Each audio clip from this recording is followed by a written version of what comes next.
Good evening, viewers. This is Attorney Nuresham Gehi, and this is a live show. And we are going to talk about a very important issue today. And we're going to talk about the new changes to the H-1B visa program. Of course, there's a lot happening with the H-1B visa program. So we're going to tell you what is really happening. So the president has implemented changes which I think are going to hurt the H-1B visa program. Now, what is really happening is that in sum, the wage level is going to go up, and the people who are going to be hurt the most are going to be consulting companies. And it's just going to become more and more difficult for people to actually apply for H-1Bs, especially for foreign nationals. Now, is it good for the economy or is it bad? My answer is that this is going to hurt the economy a lot, especially because a lot of H-1B people do a fantastic job in their country, and their skills are special, unique, and ordinary. There's already a system in place that helps us to kind of basically, separate the wheat from the chaff. There's enough screening in the process. Of course, there is some abuse, but there is no system which doesn't have abuse. So what are the changes that are coming to the H-1B visa program, which have already come actually? Now let's see, they have the 60-day period for comment until December 7th. And I strongly anticipate that there are going to be a lot of lawsuits against the H-1B program, against the Trump administration. What changes have taken place? Firstly, the biggest thing is that they're going to become very strict in the application of the specialty occupation definition under 101 of the Immigration and Nationality Act. So in the past, if you had a degree in a different field, and for example, let's take an example, if you're a mechanical engineer, and if you're applying as a software engineer, and if you had some experience, even if your degree did not match at a 100%, and based upon the other factors that were dependent upon the facts and circumstances of your case, your H-1B would get approved because you demonstrated that you have that skill which is necessary for you to perform the job. But now the problem is that they're going to look at everything under a microscope, and that's not very good for H-1B applicants. So which means they want you to hit the nail on the head, which means if you have a degree in computer science and if you're applying as a software engineer, you're well and good. But if you're a mechanical engineer and if your degree is not directly related, expect a huge RFE or expect a denial coming from immigration. So that is something that is very concerning to all of us. Secondly, the other major changes that the wages are going up.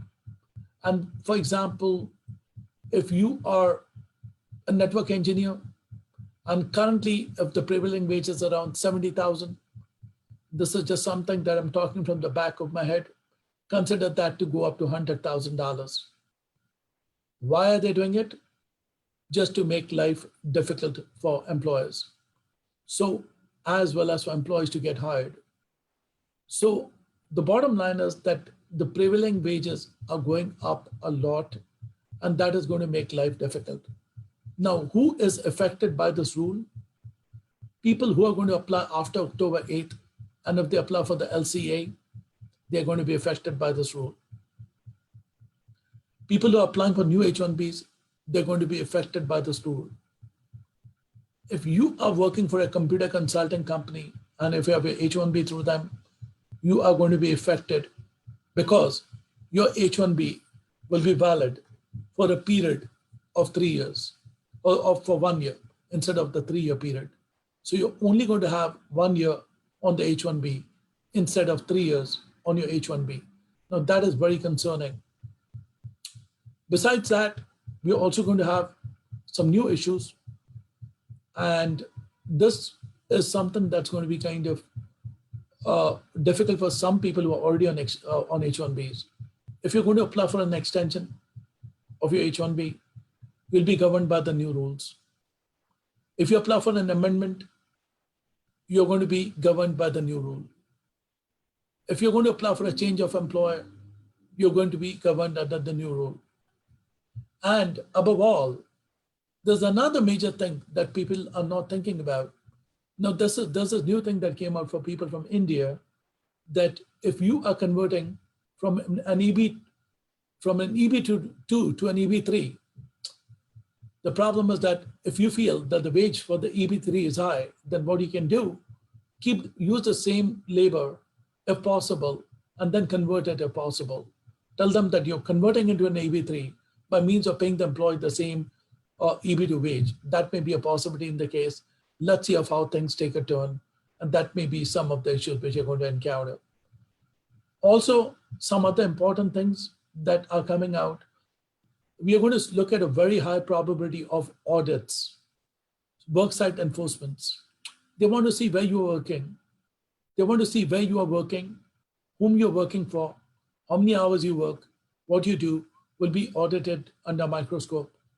We are looking at heavy fines for employers who are going to abuse the H-1B visa system. So what can be done at this stage?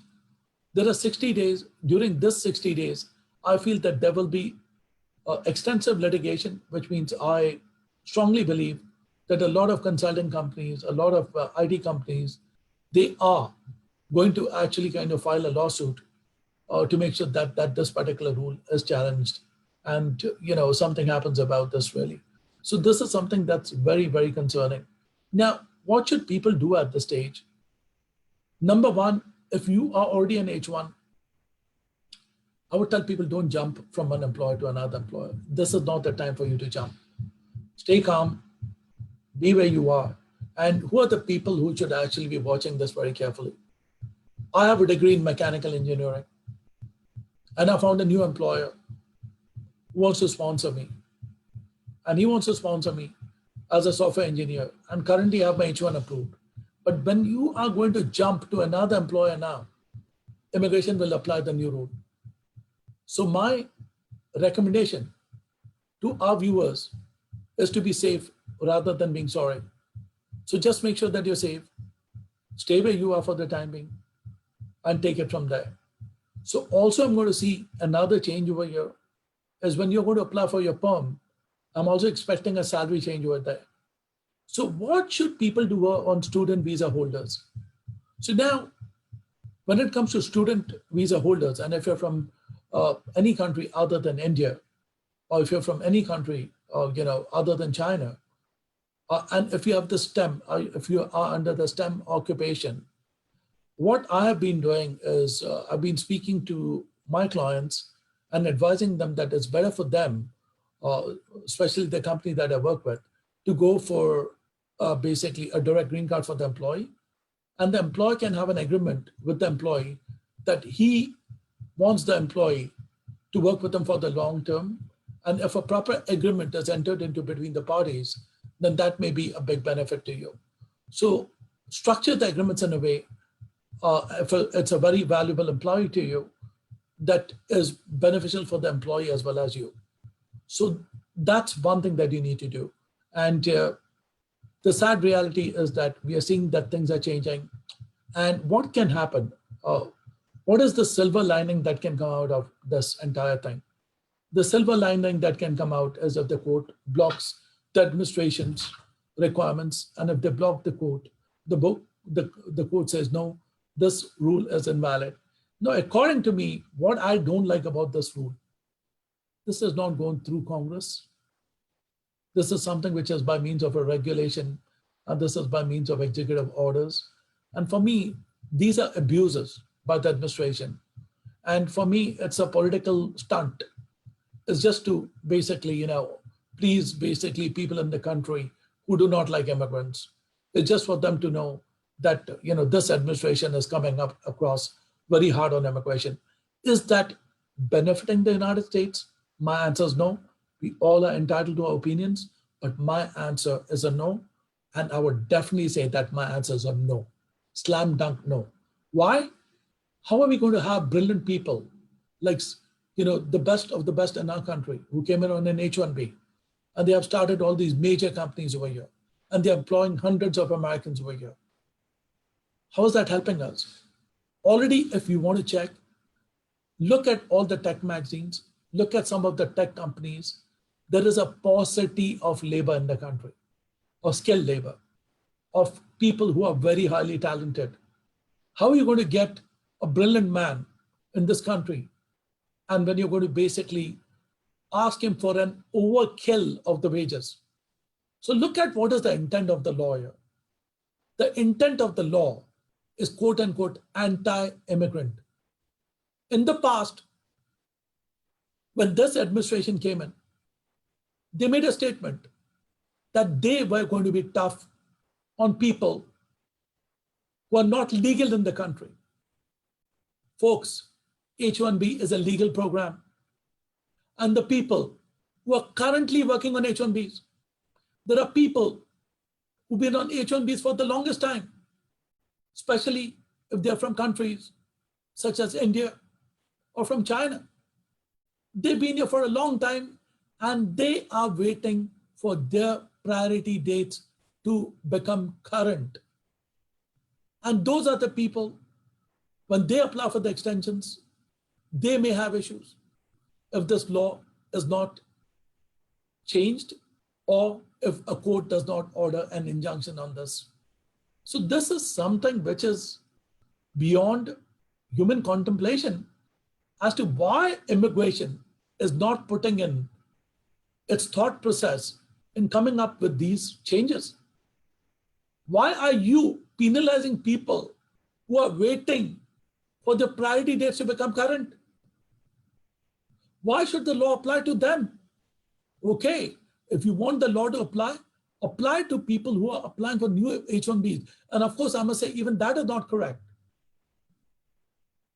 You're here to preserve the American market, I do understand, but not at a cost of sacrificing the best interest of the American employer. I am an American company. I am an American employer.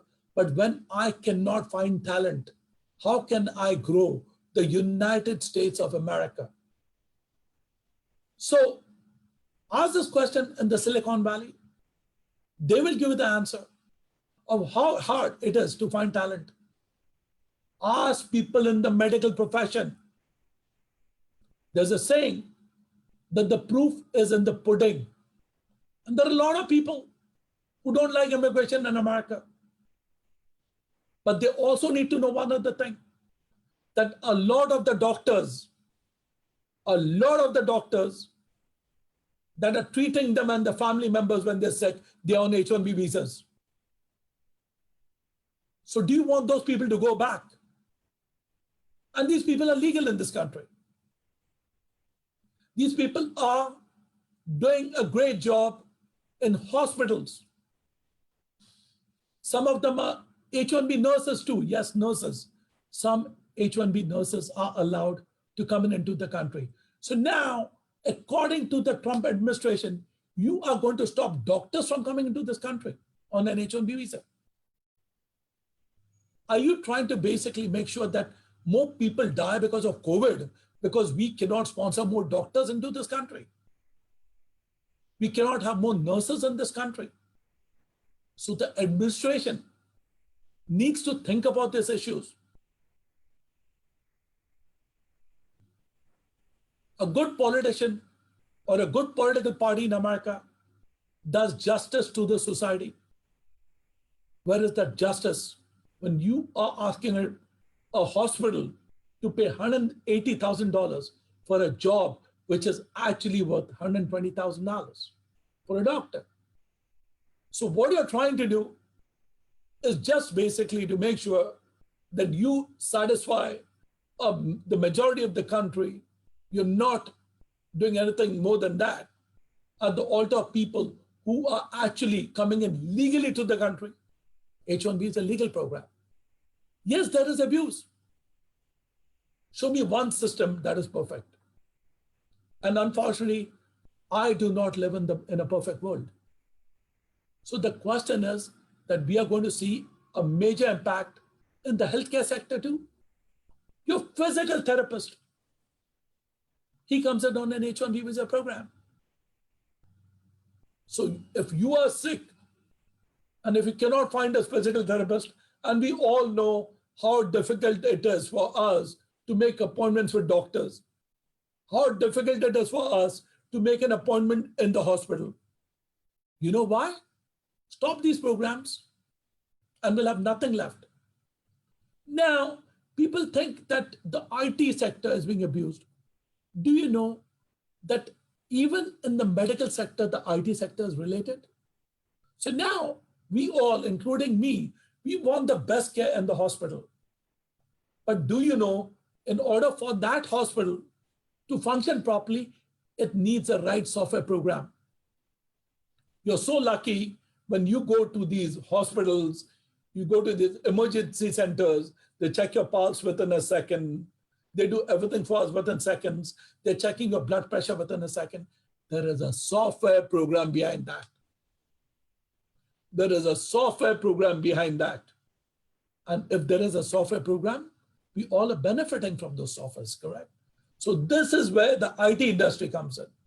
So if we are going to make life difficult for the best of the best to come into this country, we are doing a great amount of injustice to our people in this nation.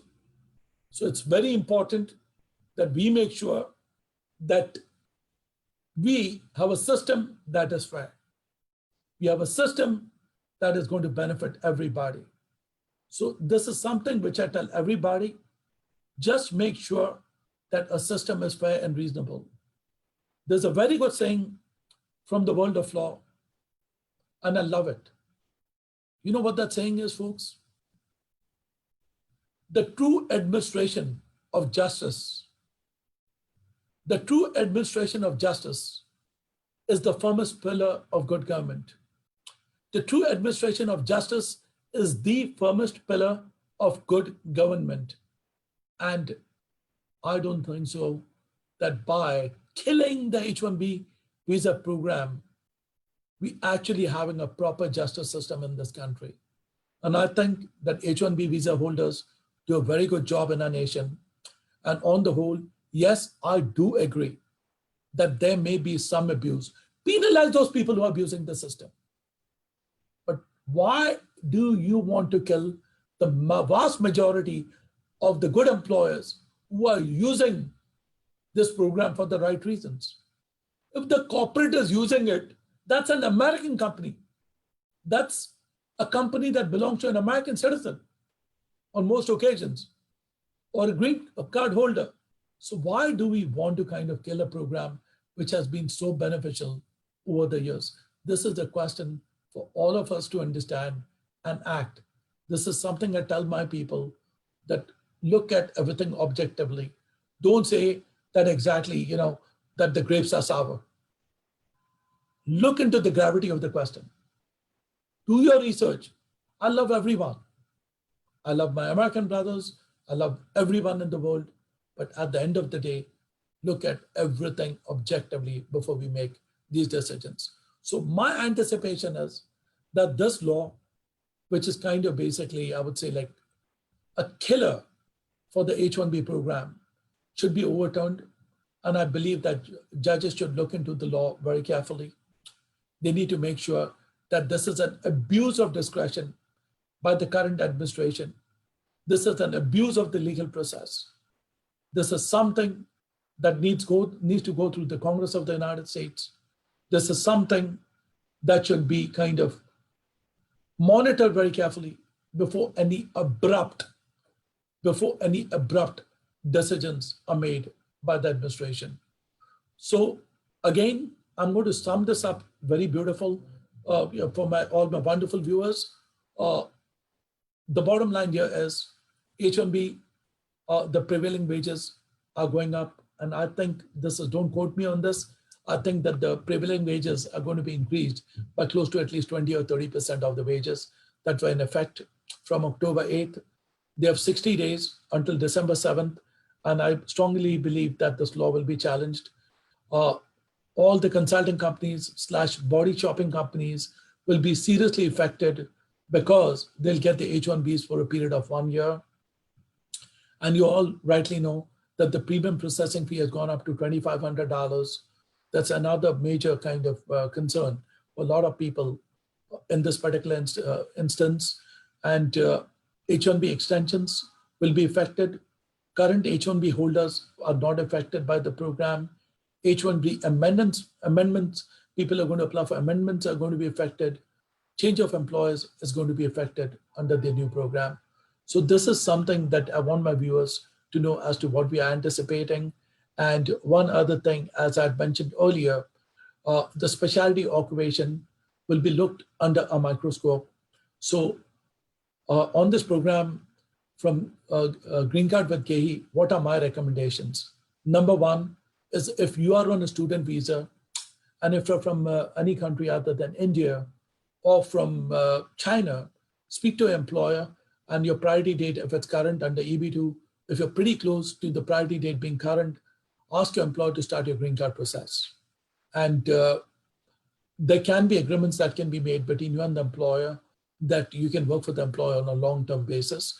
And it should be a win-win for the employer as well as the employee. That would be an ideal resolution to your issue, because I'm getting a lot of these questions, especially from people that have an employer. And if you're not if you can bypass, that's a better word, if you can bypass the H-1B program at this stage, I would strongly recommend it. So all eyes are on the H-1B program, and it's not in the best interest of the employer or the employee. And my anticipation is only 1/3 of the people in this country will be applying for the H-1B visa program. That's a worry for the technology sector. That's a worry for the medical sector. That's a worry for every other sector in the country. And folks, I hope this information was helpful. This is Attorney Naresh Gehi, and we'll be back again with our viewers from the world of law. And if you have any questions, you can reach us at info@gehilaw.com, or you can call us at 718-263-5999 for a free initial personal consultation. We handle immigration cases from all over the United States and the world. And prior results do not guarantee future outcome. Share this video. And if you like it, I'd greatly appreciate it if you could put your likes on Facebook. That helps us a lot. And next week, a very important program coming up is that the new changes that are coming in the asylum process, the new changes coming in the US asylum process. And if you are applying for your political asylum, my warmest recommendation is consider filing your asylums as soon as possible.